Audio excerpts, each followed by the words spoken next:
Само днес, тук и сега ви предлагам уникалният детокс продукт, за който ще си дадете парите на вятъра. Здравейте, фит хора, Боян Мавров тук. Днес ще си говорим за много важна тема, а именно тъмната страна на фитнес инфлуенсърите. Ще ви споделя цели 3 огромни негатива от фитнес инфлуенсърите в днешно време и как да се предпазите от тях. Останете с мен, за да научите повече. Нека започнем с основното нещо. Какво всъщност означава да си инфлуенсър? Ако направим проверка какво значи инфлуенсър, буквално на български се приема човек, който е за пример, който оказва положително въздействие и дава пример на хората. Да си инфлуенсър не е да правиш реклама на бет. Сори, батицо. Съжалявам, но наистина моето разбиране е, че ти трябва по някаква форма наистина да си полезен на тези хора. Това, което наблюдаваме, че трябва да ги забавляваш, да танцуваш в TikTok, да правиш глупости, за да станеш ярък, за да се откориш, защото простотията е на мода. Не. Един истински инфлуенсър, поне според моите разбирания, надявам се и вие, понеже знам каква е аудиторията ми, смятате, че един истински инфлуенсър трябва да дава наистина стойност на хората, които го гледат и отделят от времето си. И в крайна сметка хората, които го правят известен. Неговите последователи. Преминаваме към фитнес инфлуенсърите. Всъщност какво забелязвам? 90% от фитнес инфлуенсърите не са треньори. Те нямат познания и често дават съвети, които са неадекватни, грешни и понякога дори могат да бъдат вредни за вашето здраве. Когато имаш здравословен проблем, отиваш на доктор. Не търсиш някой магически лечител, както онзи пастор в църквата, който лекуваше диабет. Айде по-сериозно. Нека се залавяме към трите големи минуса на фитнес инфлуенсърите. На първо място, най-очевидното, продават ви различни неща. Като започнем, например, от хранителни добавки като БЦА, от които няма никакъв смисъл, но те ги продават, за да правят печалба на ваш гръб. И стигаме до детокс пакетите, за които ще дадете 200-300 лева. Могат да ви помогнат естествено, ако само единствено имате запек. Във всички останали случаи просто ще бъдат финансови средства, които отиват на вятъра. По-добре е намерете някоя фундация и дарете парите, ще има по-голяма възвръщаемост. Ще се чувствате много по-добре след това. Или естествено инвестирайте ги в качествена храна или истински професионалист. И докато сме на темата за продажбите, стигаме до тези, които се изявяват като треньори, независимо дали са сертифицирани или не, и продават различни хранителни режими, които са индивидуални, естествено. За тази глупост с индивидуалните хранителни режими вече съм говорил в това видео. На следващо място идват и програмите, особено фитнес инфлуенсърите, жените, които ви продават някакви програми вкъщи с дъмбелчета, с ластици, ще направите като моето тяло, като моето дупе. Нищо, че аз съм го постигнала с 2-3 години тренировки в фитнеса, тежки, но вие ще го постигнете в къщи. Успех!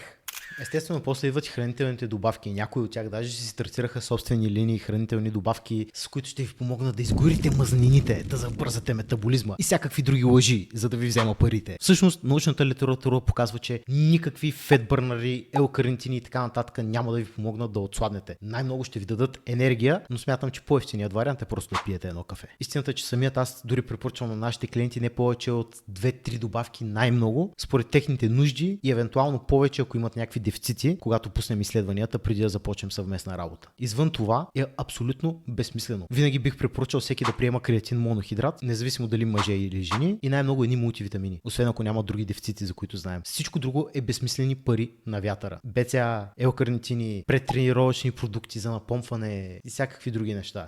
Вторият голям минус, мисля, че най-големият от трите, е, че тези хора масово заблуждават населението, защото имат 20, 50, 100 хиляди последователи, 200 хиляди и се правят на авторитети, приказват различни неща, дават някакви глупави съвети, понякога, както казах, могат да бъдат и вредни. И кака ви Александра Петканова, която е модел, тя няма нищо общо с фитнеса. Това, че поддържаш добро тяло, не означава, че си експерт, искам да отбележа. Беше тръгнала да обяснява как въглехидратите са лоши и видите ли, те са врагът. Мисля, че вече имаме 20 години научни изследвания, които показват, че няма никакво значение. Врагът са калориите в излишък, а не въглехидратите или мазнините. Може да отслабнете както с ниски мазнини, така и с ниски въглехидрати, няма никакво значение. Нито ще отслабнете повече с едното или с другото.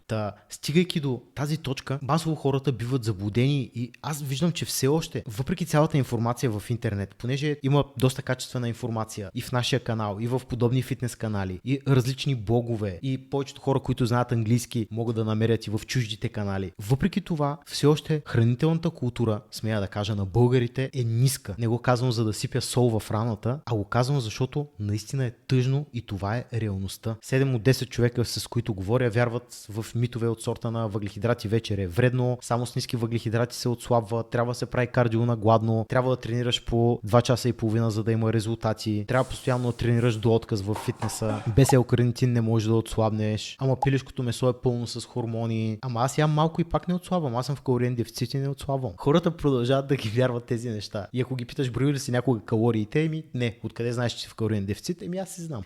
Масово наистина културата на хората няма. И точно тук е проблема. Вместо тези фитнес инфлуенсъри да дадат повече осъзнатост на тези теми, да говорят правилна информация. За мен, когато имаш голяма аудитория и приказваш някакви неща, ти трябва да си факт чекнал нещата и всичко да бъде научно обосновано. Аз съм видял сигурно 2 фитнес инфлуенсъра на кръст, може би единия беше Ноум Шопов, който си факт чеква нещата и го прави научно обосновано на база на научни изследвания. Всички други си приказват ето така, защото са фитнес инфлуенсъри, едва ли не те са авторитети и трябва да им вярвате. Тя и доктор Емилова приказва глупости, въпреки че е доктор, ама поне има титла. Тия нямат нищо, даже и сертификати повечето от тях. И някакви лицензии за треньори или хранителни коучове. Така че стигаме до тъжната истина, че информацията е прекалено много и тук стигаме до точка номер 3, третия голям минус, а именно, че хората губят доверието си. Опитват някакви неща от тия фитнес инфлуенсъри, купуват някакви продукти, те не работят, хората се отчаиват. След това губят доверието и в нас, треньорите. И този човек губи възможността да намери един истински професионалист, който да му помогне по пътя. Защото вече се е опарил с един